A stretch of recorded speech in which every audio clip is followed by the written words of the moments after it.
Hi everyone, so today is the day 4 of the UPSC prelims question 2023 important questions for 2023 examination.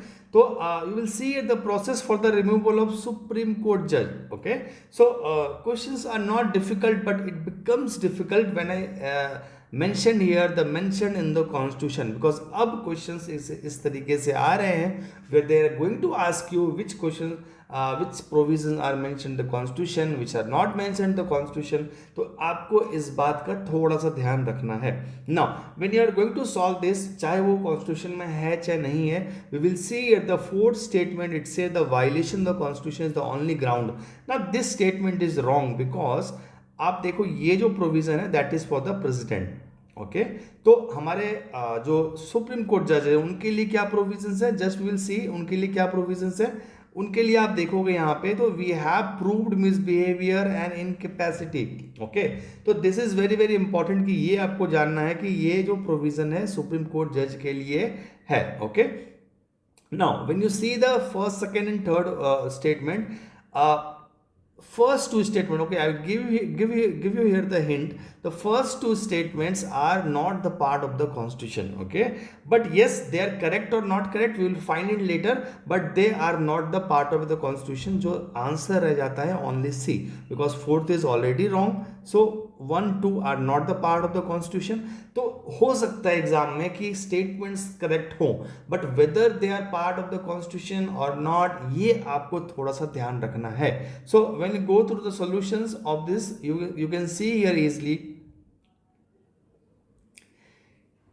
Parliament enacted Judges Inquiry Act 1968, and in this act the first two statements are mentioned. Okay, तो आप अभी तक जो भी पढ़ रहे थे आज तक कि 100 मेंबर्स लोकसभा के लिए चाहिए, 50 मेंबर्स राज्यसभा के चाहिए, that is not the part of the constitution, that is the part of जजेस इंक्वायरी एक्ट 1968. अब देखो इधर आर्टिकल में क्या मेंशन था, इधर पार्लियामेंट में by law regulate the procedure for the presentation of address and for the investigation of the proof. जो भी उन पे चार्ज लगा है उसको इन्वेस्टिगेट करने के लिए पार्लियामेंट एक कानून बनाए, एंड पार्लियामेंट ने ये लॉ बनाया और उस लॉ के अंदर ये सारी चीजें लिखी है, and finally the speaker is to determine whether he will admit or not. Okay, तो अभी ये सारी चीज प्रूफ हो जाती है.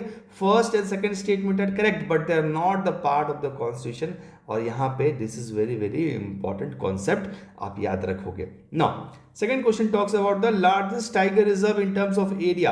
Now such questions are very very important, आपको facts पता होने चाहिए. So answer here is C, और ये सारे documents original documents government sources से लिए गए हैं, tiger report. So you have to learn this. Okay, now third statement talks about, third question talk about the quorum to constitute a meeting of a house of the legislature of the state. Okay, quorum क्या होता है? Okay, now this is you everyone know, इस stage पे आपको नहीं बताऊंगा मैं quorum क्या होता है, तो आंसर आपको दिख गया, it's okay fine, but make sure you know this. Okay, this is very very important कि आपको ये चीज पता है कि नहीं. तो answer you can see here again from the original article, it is taken shall be the 10 members और 1/10 ऑफ द अप्रोप्रिएट. आप देखोगे answer, so this is the most appropriate answers. 10 members भी है इधर, 1/10 भी है, पर appropriate answers D is the, because दोनों में से कोई भी हो it will constitute the quorum. Now the fourth question is about the CBI. Okay, अब देखो सीबीआई इज लाइक बहुत इंपॉर्टेंट बॉडी है, सो बेसिक चीजें तो आपको पता होनी चाहिए. तो CBI to obtain the consent of the state government before conducting investigation, ये स्टैट्यूटरी बॉडी है कि नहीं और इसको अपॉइंट कौन करता है. All three are very very important. अब देखो इसमें से आंसर इज C1 ओनली.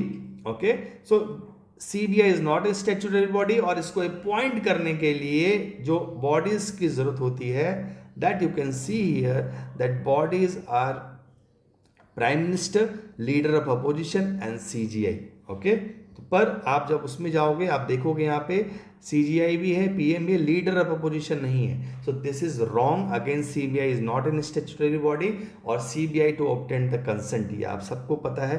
और ये क्यों पता है, क्यों ऐसा बोलते हैं, क्योंकि ये सेक्शन 6 ऑफ डीपी DSPE में लिखा हुआ है कि consent of the state government के अंदर कि विदाउट द कंसेंट CBI नहीं कर सकता कुछ, ठीक है।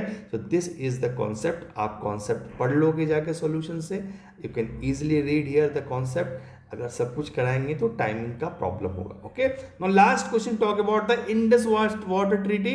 The treaty was signed with the prime minister Indira Gandhi, wrong, it was अगर कोई इससे बाहर आना चाहे तो इजिली आ सकते हैं, it's again wrong. And the third it's like talk about the India was given the control of the these rivers, okay. तो आप देखोगे first statement is incorrect because it is doing the prime minister Jawaharlal Nehru, okay. Now WT doesn't have unilateral clause, okay, this is correct statement, it doesn't have unilateral clause कि एक आदमी निकलना चाहे तो आराम से आप निकल के बाहर आ सकते हो, ऐसा नहीं है, it doesn't have. Now third statement is incorrect, India was given the control of Ravi, Beas and Satluj, तो इधर क्या दे रखा था, रावी, बीज and Chenab, this is wrong, okay. तो आज के 5 क्वेश्चन खत्म हुए। आपको और क्वेश्चन सॉल्व करने हैं, just go to the link given below and solve as many questions as you want. Thank you so much, again we will meet tomorrow.